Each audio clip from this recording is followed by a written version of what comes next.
Assembly for the QBC Centrifuge.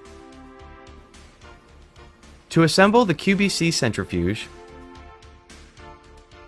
begin by connecting the output cord of the power unit to the centrifuge jack. Next, connect the green ground line to the blade lug connector.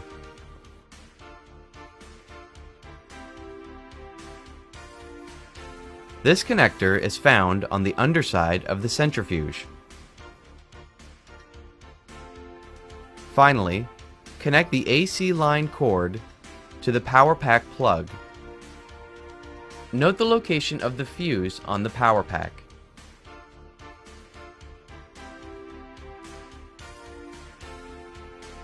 If possible, have a dedicated outlet for this device.